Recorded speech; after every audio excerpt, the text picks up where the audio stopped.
같아요. 100점 만든 애는 앞으로 네. 85점으로 하고 50점 만든 애는 75점으로 아니, 해서 그러니까 전교 1등 이 꼴찌들한테 점수 좀 나눠줍시다 뭐 이런 개념 아니에요. 그렇죠. 그러니까. 그게 말도 안 되는 개념인 거죠. 네. 강리정이 그 현란한 말솜씨로 주저리 얘기를 하다가 마지막 부분에 아주 원칙적으로 공감합니다 해버린 거예요. 우상호 전무수석이 똥 치우는 전문가 아닙니까? 이제 사건이 벌어지면 가서 이제 그 무마를 자기 정부적 감각으로 했는데 아예 차라리 이재명 영구무죄법 혹은 민주당 영구무죄법을 만들어갖고 국민 앞에 한번 던져보죠.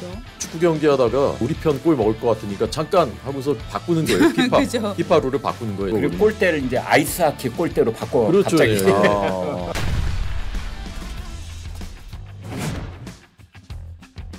제가 정말로 정보를 놓쳤는지 모르겠지만 300명이 이렇게 일거에 사실 거기다 일하러 간 사람들이고 가족들은 지금 억장이 무너지는데 그게 말이에요. 대통령이 나와서 국무총리가 나와서 혹은 장관이 나와서 국민 여러분 죄송합니다. 이 사태가 발생했습니다. 우리는 어떻게 해결하겠습니다. 어떻게 논의하고 있습니다. 얘기했습니까?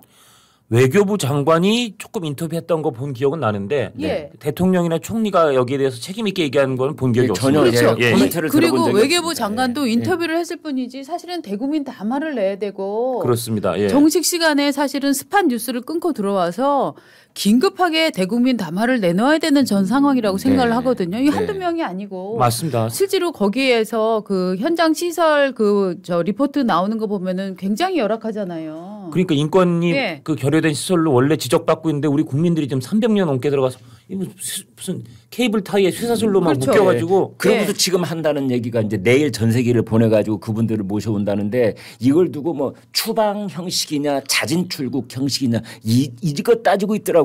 글쎄 말입니다. 더 대박인 어딩이 뭔지 아세요? 뭡니까? 대강 합의됐다. 대강 맞아. 내가 그거 보고서도 네. 아니 외교장관이 대강 합의됐다. 그런데 미국 쪽에서는 전혀 다른 뉘앙스 얘기들이 나오고 있잖아요. 맞습니다. 국토안보부 장관은 다 추방이고 일부는 범죄에 대해서 책임을 질 것이다. 대부분 추방될 것이고 어떤 사람들은 대가를 치를 것이다. 범죄 활동에 연루된 일부는 이렇게 말했다고 지금 AP통신이 보도했거든요. 거기 국토안보부 장관 이름이 노미더라고요. 노미더라고요.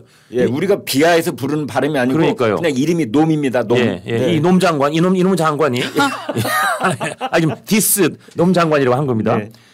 대부분 추방이고 범죄 연루 일부 대가 치를 것 이러면 우리 당국의 발표는 결이 완연히 다른 겁니다. 그렇죠. 그렇습니다.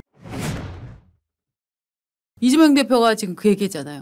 신용도가 높은 사람한테는 금리를 올리고 신용도가 낮은 사람은 금리를 좀 내려줘야 되는 거 아니냐. 그러니까 어저께 이제 그 노조의 고용 세습 이 문제를 지적하면서 또 동시에 지적했던 게 이거란 말이죠. 요거는 어떻게 보세요? 그 지금 어저께 문제는 커뮤니티가 난리가 났다는. 그 문제는 예. 지금 사실은 이재명 대통령이 어디까지 이걸 연구를 하고 보고받고 고민을 한 끝에 그런 발을 한지는 모르겠지만 네. 그러니까 이렇게 봐야 됩니다. 자본주의 시장민주주의에서 시장경제주의에서 가장 근간이 되는 금융제도 중에 하나가 차등금리제라는 게 있는 거예요. 그래서 신용이 높은 사람한테는 싼 이자를 그다음에 신용이 불량한 사람한테는 높은 이자를 그게 은행의 어떤 그 토대를 이룬 근간 뼈대 중에 하나예요. 그리고 이제 프라이미 레이트라고 그래가지고 최우량 그 신용자에게는 이제 그만큼의 우대 금리를 주는 거 프라이미 레이트. 가 있는 이런 것들이란 말입니다. 근데 이재명 대통령은 그걸 근본적으로 훼손시키는 발언을 했어요. 그렇죠. 야, 그냥 신용 높은 사람한테도 이자 좀 더 받아. 그리고 신용이 불량한 사람이 어떻게 15.9%를 내고 살 수가 있겠어. 여기는 좀 이자를 깎아줘. 자, 거기에서 빚어지는 어떤 사고가 발생하면 뒷감당은 누가 할 거예요? 그 굉장히 좋은 말인데 네. 신용이 왜 낮아진 겁니까? 신용이 왜 높아진 겁니까? 아니 빚을 잘 갚고 이자 그러니까. 잘 갚고 국가에서 하라는 대로 잘했으니까 신용도가 높아지는 거고 그러니까. 국가에서 하라는 대로 안 했으니까 신용이 낮아지는 것 아니에요. 그리고 남의 돈 떼어먹으니까 신용 낮아진 거 아니에요? 반대의 개념으로 지금 이자를 낮추고 높인다고 하니까 네. 그러니까 난리가 난 거예요 지금. 그냥 신용 우대를 받아온 사람들이 마치 불법 혜택이라도 받고 있는 것처럼 맞아요. 그렇게 비치는 것이 상당히 큰 문제가 있는 거예요. 네. 그 사람들이 정직하게 벌어서 정직하게 세금을 내고 그리고 자기 신용관리를 유지를 해서 은행으로부터 신뢰를 받고 그래서 좀 싼 이자로 돈을 빌려 쓸 수 있다. 이게 우리 시장 경제의 어떤 근본 중에 하나인데 근본이죠. 근간 중에 하나인데 네. 이거를 훼손하는 듯한 발언을 대통령이 아무렇지도 않게 한다? 이건 좀 문제가 있는 거 아닌가 싶어요. 저 약간 이런 것 같아요. 야 100점 맞았다고 1등급 하는 거는 너무 불공평하지 않아? 맨날 100점 맞는 애들은 점수 좀 깎아서 50점 맞는 애들한테 점수 기부를 좀 하고 이래야 되는 거 아니야? 그렇지. 라는 생각이랑 저는 똑같다고 생각해요. 100점 맞는 애는 앞으로 네. 85점으로 하고 50점 맞은 애는 75점으로 아니, 그러니까 해서 전교 1등이 꼴찌들한테 점수 좀 나눠줍시다. 뭐 이런 개념 아니에요. 그렇죠. 그러니까. 그게 말도 안 되는 개념인 거죠. 네. 제가 느끼는 이 우리 국민들의 변화는 과거 같으면 이런 얘기를 누가 하면 네. 이 정의 공정 코스프레 이런 발언을 하면 저는 공감하는 사람들이 꽤 많았었던 것 같아요. 네. 저희 세대에는 그랬던 것 같아요. 근데 지금은 이제 그렇지 않은 것 같아요. 저는 이게 우리 사회의 성숙이고 우리 사회 자본주의의 성숙이라고 보는데 우리 2030 젊은 세대들은 이런 그 시장의 원리, 공정한 경쟁 이런 거가 이제 체화된 사람들이라고 저는 생각해요. 네네. 그러니까 이런 얘기하면 그 말도 안 되는 소리 아니야 이런 반응이 더 많고 저는 결국은 그 방향으로 갈 수밖에 없다고 봐요. 우리 사회가. 이제 더 이상 이런 얘기들이 이 86세대 꼰대들이 하는 이런 얘기들이 먹히지 않게 됐기 때문에 저는 지금 이제 이게 마지막 이런 얘기들이 나오는 때라고 보고 이재명 대통령이 이 발언을 한 그 계기도 사실은 문제예요. 뭐냐면 불법 사금융 예방 대출에 관한 얘기를 하면서 그렇게 한 거예요. 그러면 불법 사금융이라는 건 뭐냐? 이거는 15.9%의 이자를 내고 있는 그 차원의 얘기가 아니라 우리가 뭐 불법 추심 이런 거 있잖아요. 왜 어디서 그냥 급전 쓰다가 네. 갑자기 조폭 조직한테 걸려 들어가지고 그 1년에 뭐 10만 몇천 % 이자 물고 뭐 이래가지고 신체 포기각. 신체 포기가 네. 이제 이걸 방지하기 위해서 예. 정부가 따로 또 돈을 빌려주자 이런 거 아니겠어요? 예. 그 얘기를 하면서 왜 이 얘기가 튀어나옵니까? 예. 그 얘기를 하려면 야 전국적으로 이렇게 불법적으로 서민들 피 빼먹는 놈들 다 일망타진해 이런 지시를 내렸어야죠. 그렇죠. 그렇죠. 이게 성남에서 롤링 주빌리 운동이라고 맞습니다. 악성 채권을 네. 성남시에서 매입해서 소각을 시키는 그런 사업을 벌이고 있는데 이번 예산 아마 추경에서도 그게 포함되어 있을 거예요. 네. 아마 요런 그 어떤 예고는 이 사업을 염두에 둔 것이 아닌가라는 생각이 그렇죠, 들어요. 그렇죠. 그때 그렇죠. 당시에도 롤링 주빌리 활동할 때 그 백모비서라든지 그 주변 사람들이 채권 출신 업체 출신 사람들이 많아가지고 아 이거 이재명 대통령 자기 사람들 먹여 살리려고 하는 행동 아니냐라고 제가 의혹을 제기했던 적도 있었거든요. 그래서 그런 의혹을 제기하자마자 그 당사자인 백모 씨한테 제가 직접 저한테 전화가 와가지고 막 글 내려달라 막 이런 얘기까지 협박도 받았었어요. 네. 기억 안 난다. 그런 일환이 아닌가 제가 볼 네. 때는 네. 이게 자, 우리 또 성남의 장동건 얘기했더니 댓글이 올라왔는데요. 약간 반건조 장동건 같아요. 반건조 장동건은 뭐죠 지금 이게? 반건조 원래 반건조가 네. 오징어를 얘기할 때 그 반건조 오징어 그러잖아요. 아 그런 거예요. 마르다만. 어감이 좀 그렇지만 멋있으세요 이기인 총장님이라고 또 올라왔습니다.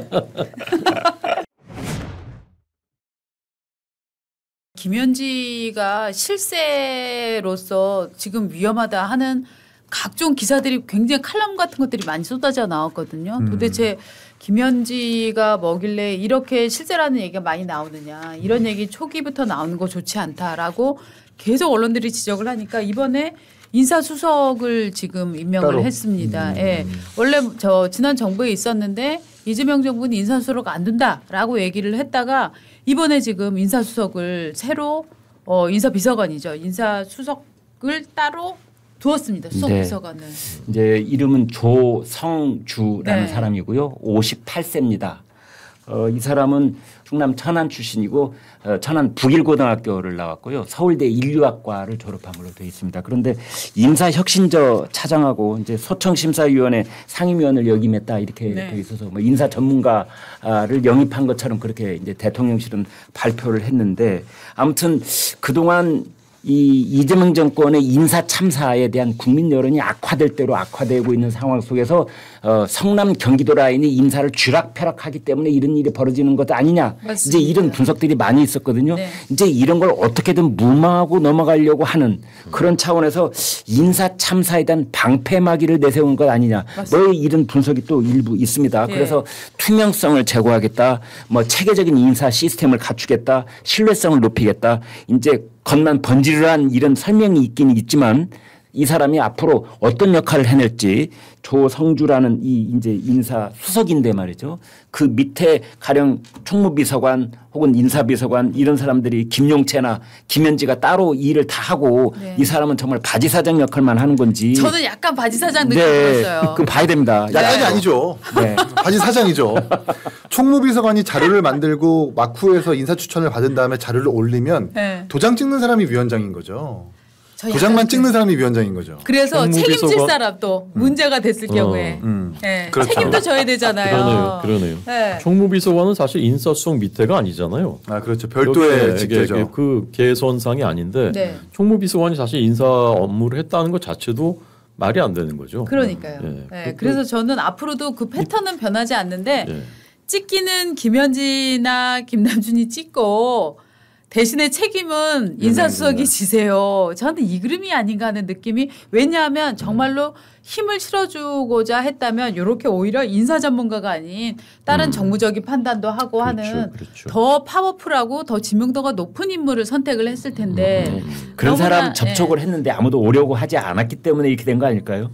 아이고, 그런가요? 아니, 왜 그러냐면 이번에 인사청문회를 통해서 막 네. 논란이 있었던 주병기라든지 네. 여러 장차관들이 인사 논란이 있을 때마다 네.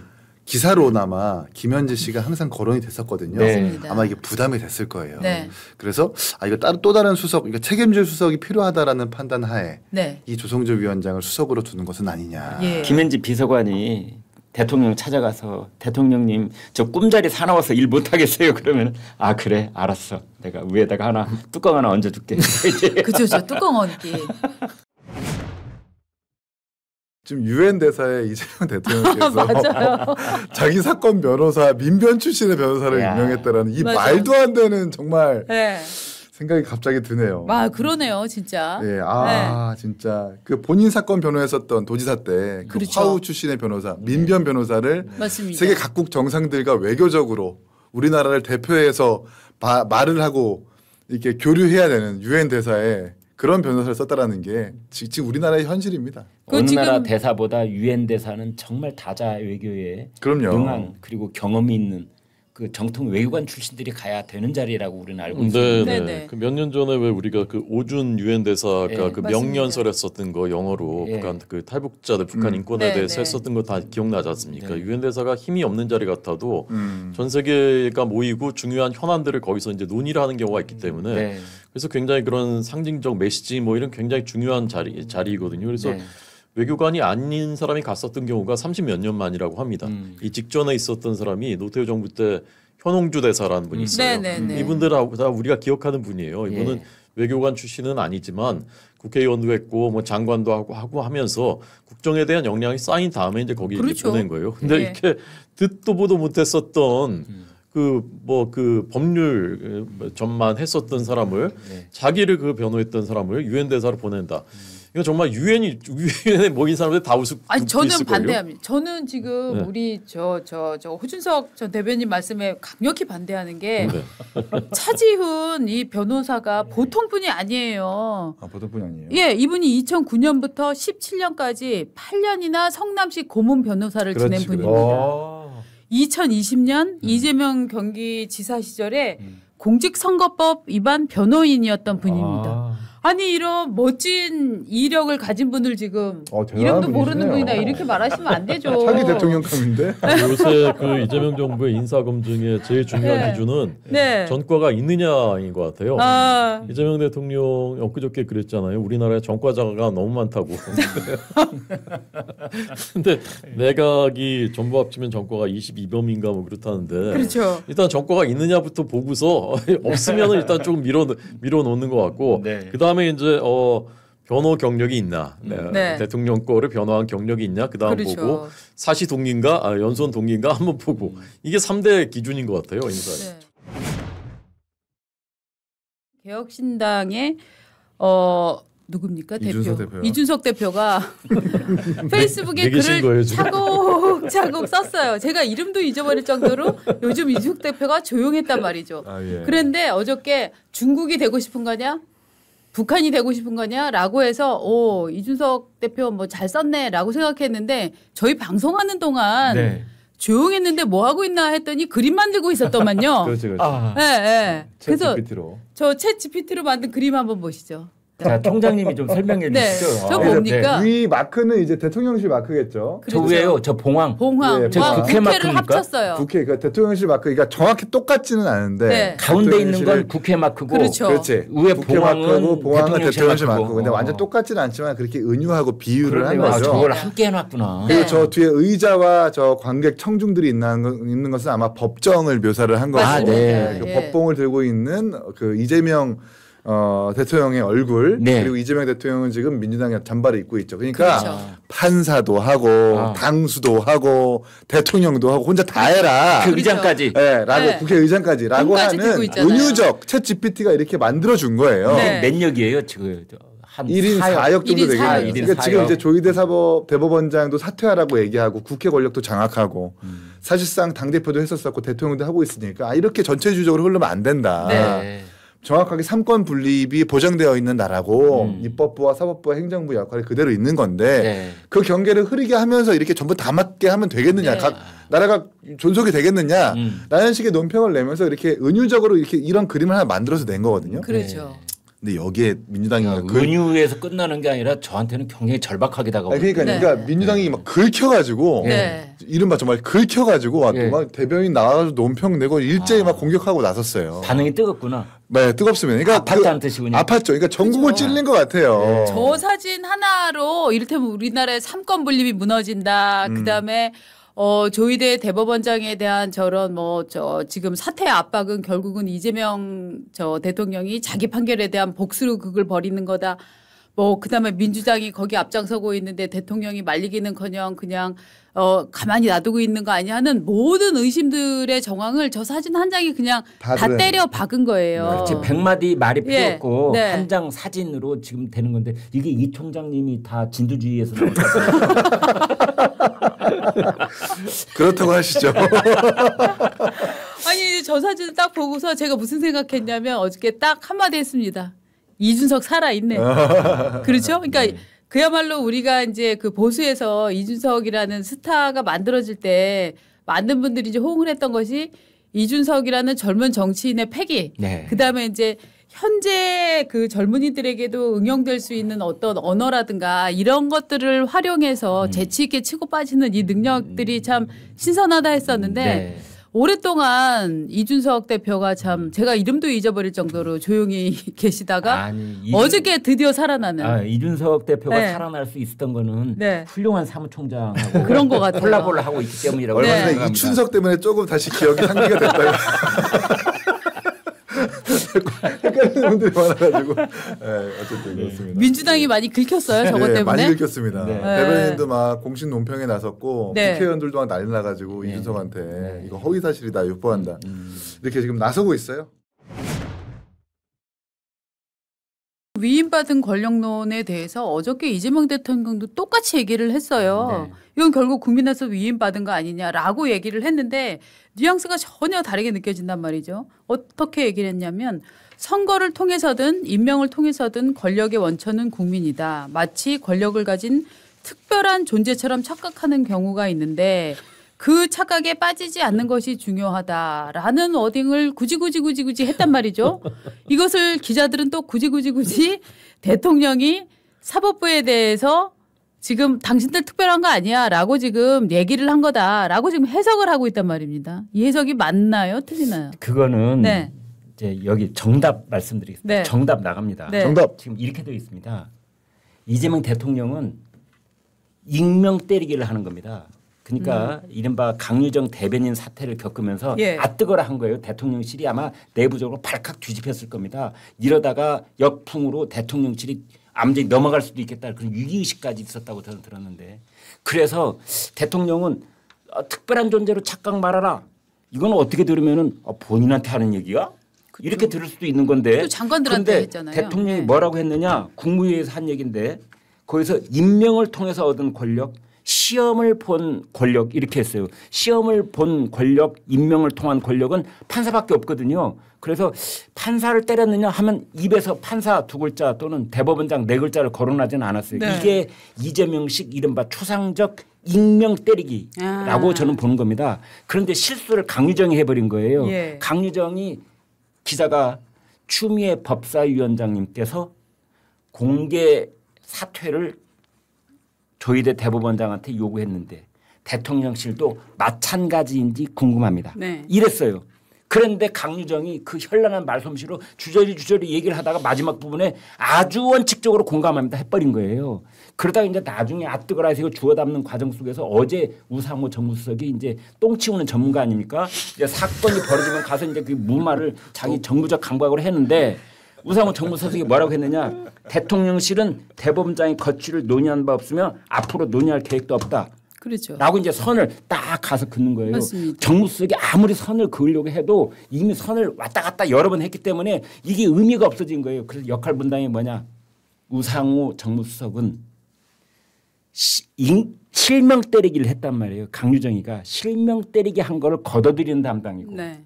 그래서 우상호가 선을 딱 그어서 저렇게 대통령실은 그렇게 덮고 넘어가려고 하는가 보다 했는데 아니 웬걸 대통령은 국무회의 때 갑자기 특별한 존재로 착각 말아야. 그렇죠. 이건 뭐 지금 대통령실의 메시지가 뭡니까? 우상호 메시지입니까? 이재명 메시지입니까?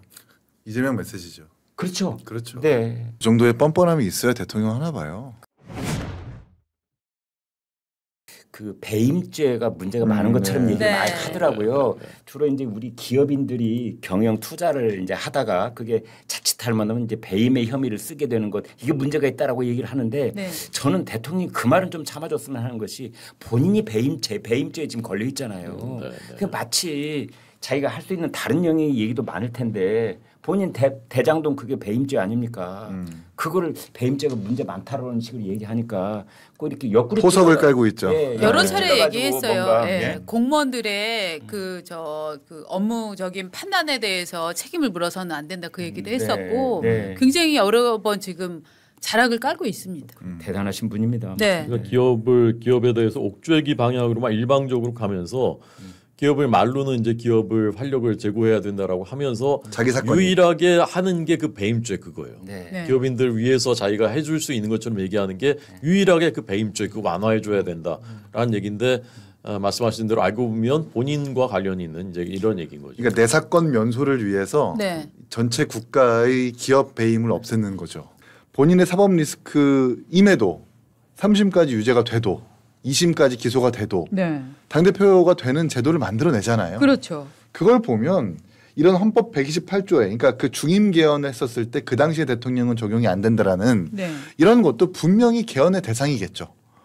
이게 왜 그러냐면 진짜 어떤 권력 관계의 어떤 유지, 존속성 이런 걸 고려해서 개헌을 하는 게 아니라 퇴임 후에 대통령 재판받고 감옥 갈 거 제가 볼 때 가능성 높다고 생각하거든요. 네. 이대로라면 윤석열 대통령이 좀 수감됐었던 것처럼 본인도 그런 미래가 그려지니까 개헌해서라도 그런 미래를 좀 막자라는 취지에서 아주 잘못된 취지로 그렇게 개헌할 가능성이 있고 그래서 헌법 128조도 분명히 개정할 거다 이런 생각이 듭니다. 그러니까 우리가 이제 일반적으로 일반인들이 최순실 씨가 최서원으로 이름을 바꿀 때 네. 바꾸지 않는 것이 성이거든요. 가령 최서원이 뭐 임순실 뭐 이렇게 바꾼다. 이건 이제 안 되는 거거든요. 우리 헌법도 헌법 밖의 통설로 이것만은 건드릴 수 없는 것. 그것이 지금 말씀하신 헌법 제 128조 제2항입니다. 이렇게 되어 있습니다.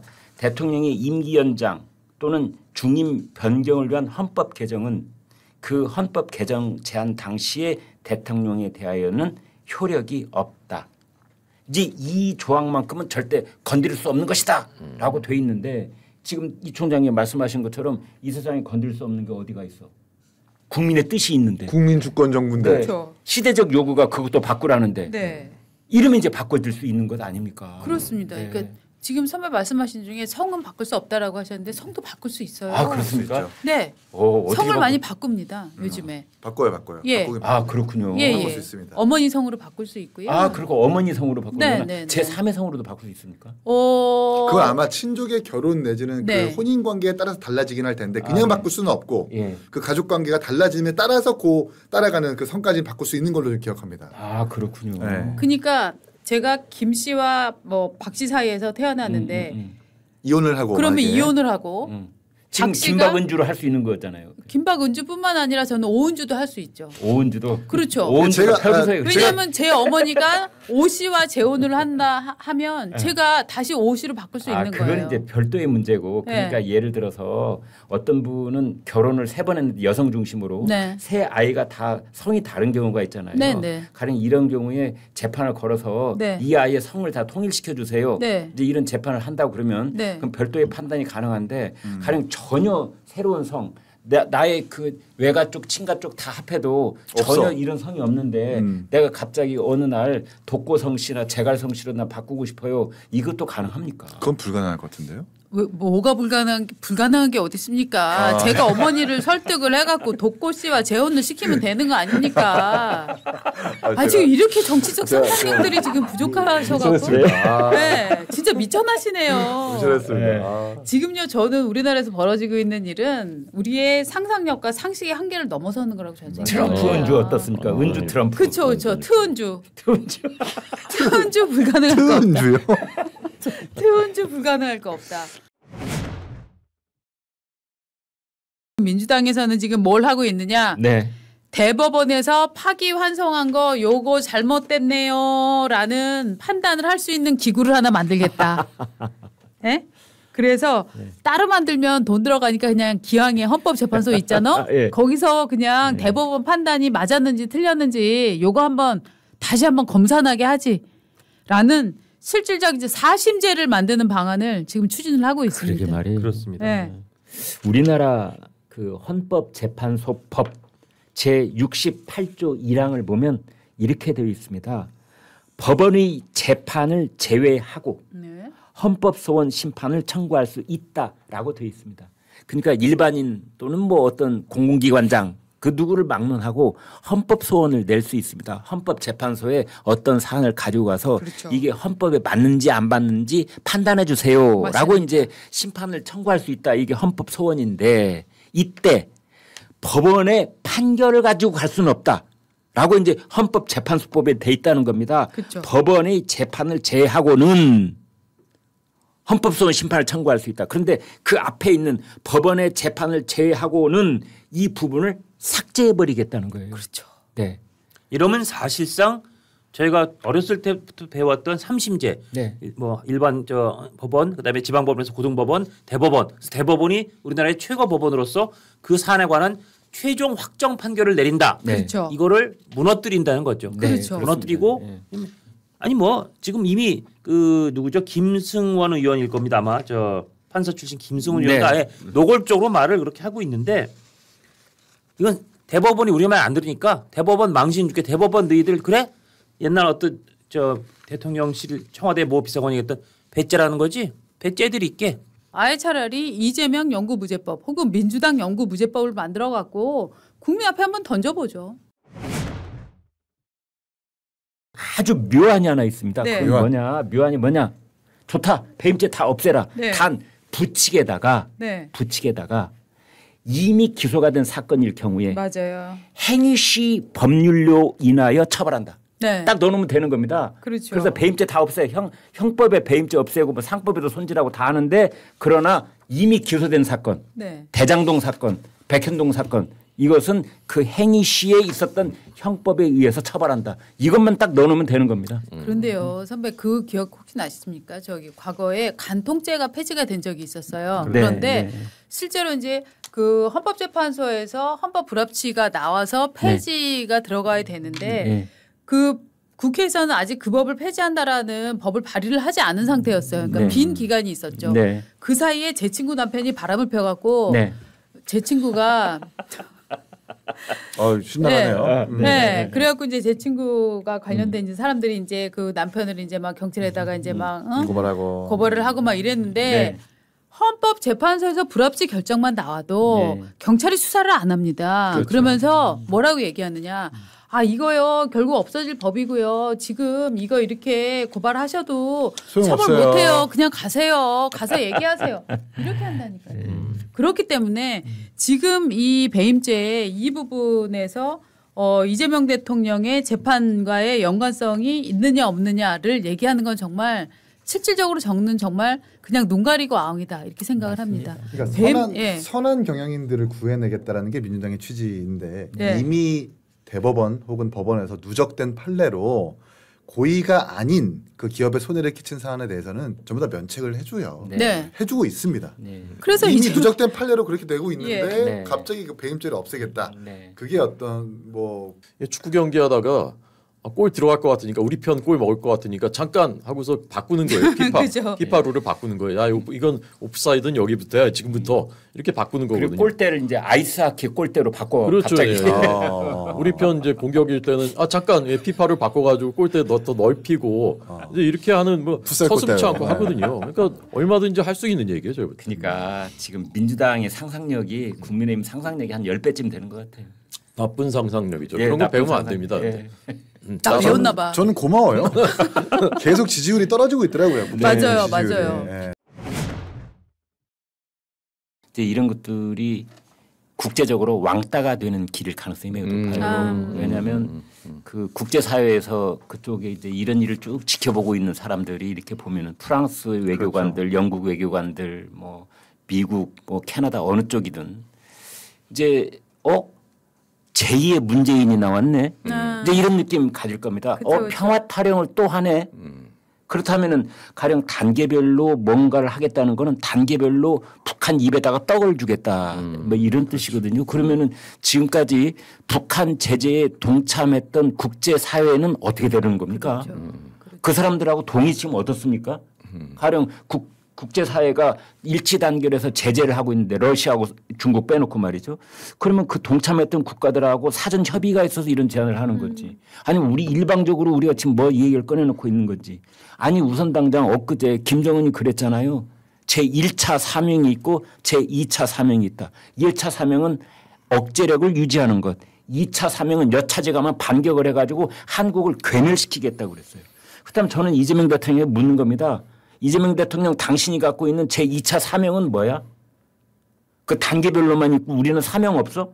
가령 이제 이런 것들. 그래서 결국은 그 한미일 3개국 외교장관들이 만나서 뭐 공동 성명을 내놨는데 거기에는 원문에는 한반도 비핵화로 돼 있는데 우리 외교부가 국내용으로 보도자료 뿌린 거에는 뭐 한반도 비핵화 원래는 북한 비핵화라 돼 있는 것이 이제 이러는 겁니다. 그러니까 지금 이재명 대통령이 얘기했다는 그 end 뭐 냉전을 종식시키고 또 뭐 상호 교류를 하고 뭘 하고 뭐 정상화를 하고 뭐 하고 하는 이런 것들이 메아리가 없는 그런 왕따 되는 길.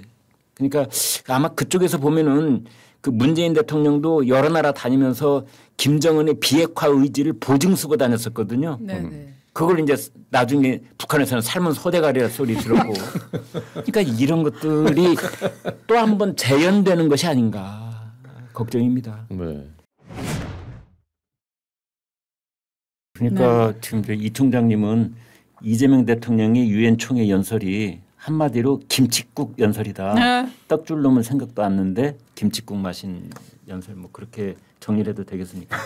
근데 이제 문제는 뭐냐면 이 김칫국 연설도 사실은 대통령이 되어서 유엔에 가서 20분 동안 연설을 하면서 세계 언론의 스포트라이트를 받으면서 서 있는 거는 사실 어쨌든 대통령으로서는 굉장히 감동의 순간이었을 거라고 저는 생각하는데 그렇죠. 저도 현장에서 본 적이 있는데 유엔 총회 연설 하루에 수십 명 국가원수가 연설해요.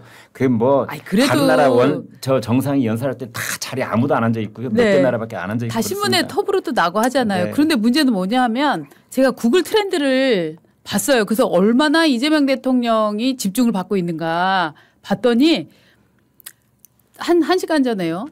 이재명 대통령만큼 구글 트렌드에서 검색이 많이 되는 게 누구냐. 조희대 대법원장입니다. 이렇게 주제가 넘어간다고요? 조희대 넘어가기 전에 기가 막혔다 지금. 조희대 얘기를 하겠는데 시크패스였습니다. 근데 이재명이 이재명 대통령이 그 아까 얘기하면서 네. 자주국방 얘기하면서 이제 노무현 대통령이 떠오른다라는 네. 말도 했어요. 네. 맞아요. 그래서 이제 그걸 찾아봤어요. 노무현 대통령이 사실은 자주국방을 강조한 부분이 많이 있는 것도 있지만 네. 한미 FTA가 노무현 정부 때 됐다는 것을 차치하고라도 네네네. 전 세계적으로 세계의 그 미군 기지가 800개쯤 있습니다. 네. 최대 최대 규모가 평택 미군 기지입니다. 어. 인원으로 보나 시설로 보나 평택 미군 기지를 제공한 것이 노무현 정부입니다. 아. 그러면 그거는 이재명 대통령은 어떻게 설명할지. 그리고 우리 이제 조의대로 넘어가겠습니다.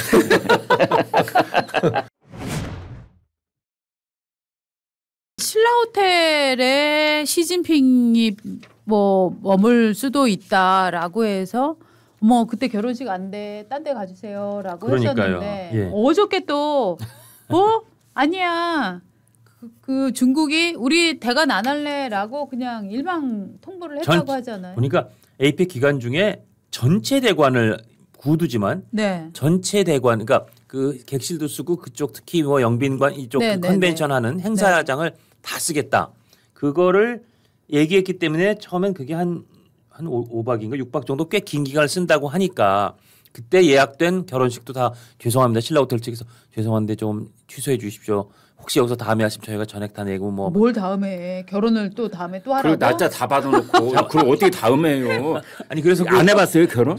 아니 근데 사람들 사이에서 그거 한 2-3달 있다가 다시 날짜 잡혀서 그때 하면 그 액수를 다 공짜로 해준다 그랬잖아요. 네. 1억 6천만 원쯤 든다면서요. 조금 비싸게 2억까지 되거든요. 아 예. 그래가지고 오히려 그런 사람들 야 땡 잡았다. 결혼할 때 신라 호텔에서 결혼하는데 공짜로 하다니. 그래서 오히려 좋아라고 막 얘기하는 사람도 있었어요. 네. 뭐 세간에서 호사가들은. 네. 어쨌든 근데 그게 지금 한여름밤에 무슨 소동처럼 그렇죠. 그렇게 끝나는 상황. 저는 말이죠. 이걸 보면서 참 정말 우리 같은 범인들은 잘 이해할 수 없는 것들이 있는데 예. 아니 우리나라 최고급 호텔 중에 하나가 신라 호텔인데 어우, 최고급 호텔이죠. 예. 그런데 그걸 전관을 예약을 하면서 예. 구두로 예약을 해요. 그죠. 난 정말 그게 이거는 대박이었죠. 공문서가 오가도 한 10번쯤 오고 가야 될 사안 아닌가 싶기도 하고 가격도 내고를 해야 되고 기간도 내고를 해야 되고 거기서 제공하는 서비스에 대해서 내고를 해야 되고 보안 문제도 해결을 해야 되고 또 신라 호텔은 거기에 이런저런 부대 시설이 너무나 많기 때문에 깨알 같은 어떤 계약이 필요한 거지. 신라 호텔을 통째로 도리를 하는데 전문 용어로 말이죠. 예. 그걸 그냥 구두로 전화로 찍해 중국 대사관에 누가 했는지 난 잘 모르겠어요. 그런데 그렇게 했다고 하고 또 하나는 이거를 취소를 하면은 위약금 없어요. 그러니까. 구두로 했으니까 가령 일반적으로 호텔은 자기가 예약한 객실 그 사용 날짜 일주일 이전에만 취소를 하면은 가령 위약금이 없다 이렇게 이제 내부 규약을 해놓은 호텔들이 있어요. 그렇습니다. 그런데 그거는 객실 한두 개 빌렸을 때 얘기고 이렇게 호텔 전체를 통째로 빌렸을 때는 이건 규정이 따로 있어야 되는 게 아닌가 싶고 이건 역시 중국이란 나라가 그 위세를 등에 업고 뭔가 이거 한 거 아니에요? 이런 생각도 들고 여기 우리 정부는 또 어떤 역할을 했는지 이런 생각도 들고 제가 말이죠. 볼 때는 이게 중국이 중거 대사관 뭐 이렇게 하지는 않았을 거라고 저는 생각해요. 처음에 그러니까, 신라 호텔이 네. 정부의 요청이라고 그랬어요. 저는 여기에 일종의 한국 정부가 대통령실이나 예. 외교부든지 예. 저는 여기가 관여해서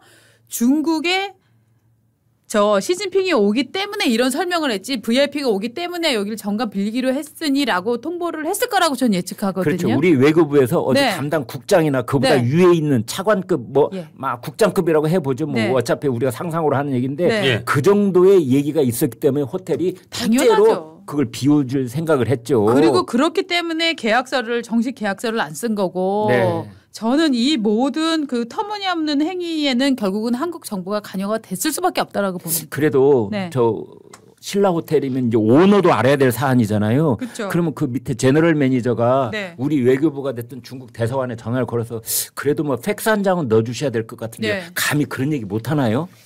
아니 팩스는 있는데 지금 공개 안 하는 거 아닙니까? 저는 혹시? 있을 것 같은데요. 당연히 있어야 되겠죠. 담당자 입장에서 그거 없이 예. 이를테면은 신라 호텔 대표가 이부진 회장이죠? 맞습니다. 이부진 네. 회장입니다. 이부진 회장이 예. 그런 중요한 사안을 보고했는데 네 그러면은 어떻게 왔다고요? 아 제가 전화 녹음해놨는데 뭐 이럴 수는 없잖아요. 전화로. 저는 이랬다고는 안 봅니다. 저는 분명히 뭔가 있는데 지금 얘기를 안 하고 있다. 이런 경우 위약금을 내야 된다면 저는 수십억 원 내야 되는 사안이 아닌가. 그렇죠. 객실 전체를 다 미국으로 돼 있다면서요. 그렇습니다. 그러니까 인원이 얼마나 되는지는 모르겠지만 네. 뭐 경호 인력까지 다 포함해서 한꺼번에 다 재우는 네. 뭐 그런 그렇죠. 거였는지 아니면 보안상 그냥 객실에 누가 들어가지 않더라도 다 비워놔 이랬는지 네. 그걸 전 객실을 나흘 동안 예약을 했었다는 거 아니에요? 나흘 다 비우면 도대체 금액은 얼마나 되는 건지. 아니 이게 그렇게 왜 화를 내세요? 이게 지금 호텔은 말입니다. 예약을 했다가 취소가 되더라도 그 마을에 온기가 돌기 때문에 이거는 경제에 도움이 되는 거예요. 신라 호텔이 무슨 그 손해가 유명한 있습니까? 호텔 경제학. 그럼요. 호텔 경제학이 이번에 신라 호텔에서 구현됐네요. 그럼요.